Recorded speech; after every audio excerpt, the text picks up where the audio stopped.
गुरु देवाय नमः। भाइयों बहनों, बांके बिहारी लाल तो अपने भक्तों के साथ तरह तरह की लीलाएं करते रहते हैं। यह तो वही जान सकता है जिसके साथ उन्होंने लीला की हो।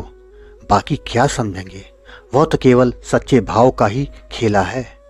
अगर आपका भाव विशाल और दृढ़ विश्वास हो तो आप भी उनकी लीला को जान और समझ सकते हैं। आज आपको एक साधु के साथ बिहारी जी की लीला की सच्ची कथा सुनाने जा रहा हूँ। इस कथा को जानने के लिए इस वीडियो को आखिर तक अवश्य देखिएगा।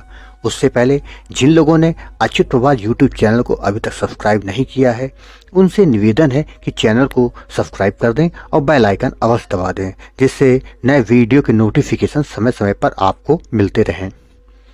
करीब 60 वर्ष पूर्व की बात है।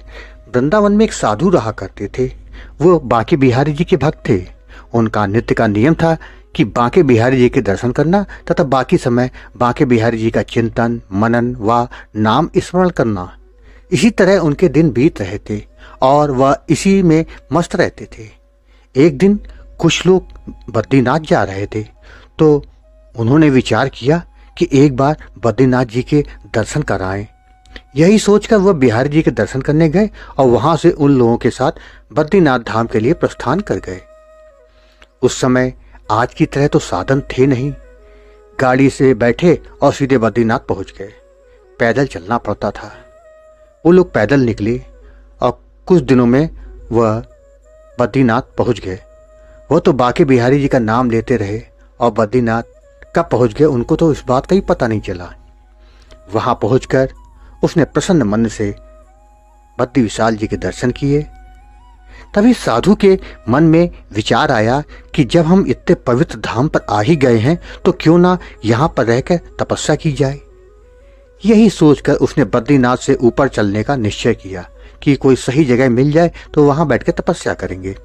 बद्रीनाथ को दंडवत करके उसने आगे की चढ़ाई प्रारंभ कर दी।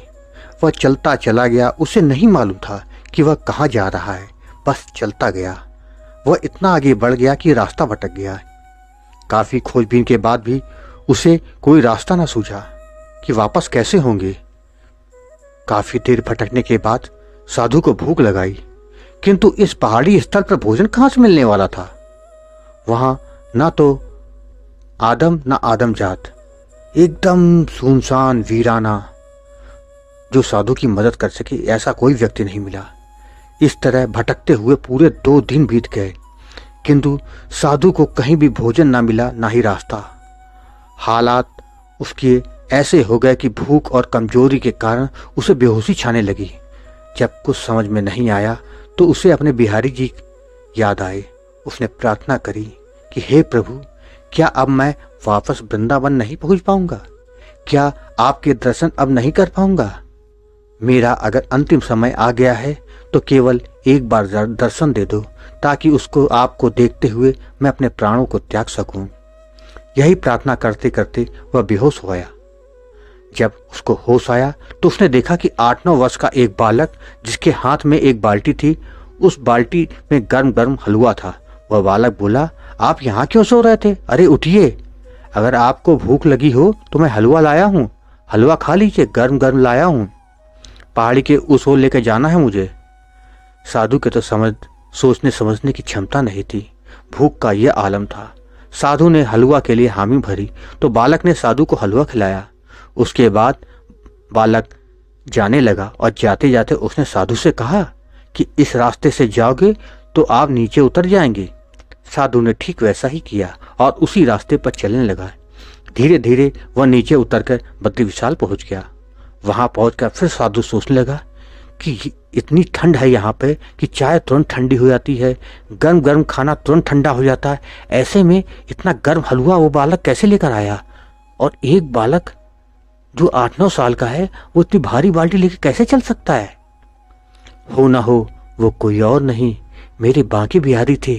तभी तो उनकी मोहनी मूरत, मेरी मोहनी सूरत, घुंघराले बाल मुझे आज भी याद है। वो हो ना हो मेरे बिहारी जी थे, जिन्होंने मेरी प्रार्थना सुनने के बाद मुझे बचाने के लिए वह स्वयं वहां पर पहुंच गए।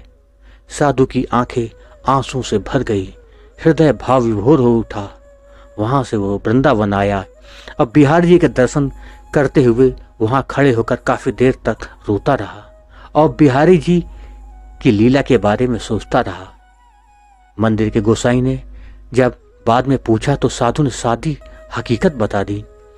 गोसाई जी ने कहा, बिहारी जी की लीला तो बिहारी जी जाने और दूसरा कोई नहीं जान सकता। वह तो भक्तों के लाडले और प्यारे हैं, तभी तो वह भी भक्तों का बहुत ध्यान रखते हैं। जय हो बाके बिहारी लाल की जय। भाइयों बहनों, आपको ये कथा कैसी लगी कमेंट बॉक्स में जरूर बताइएगा। और हाँ, अगर कथा पसंद आई हो तो जय हो बाके बिहारी लाल की कमेंट में लिखना ना भूलिएगा। जय जय श्री राम।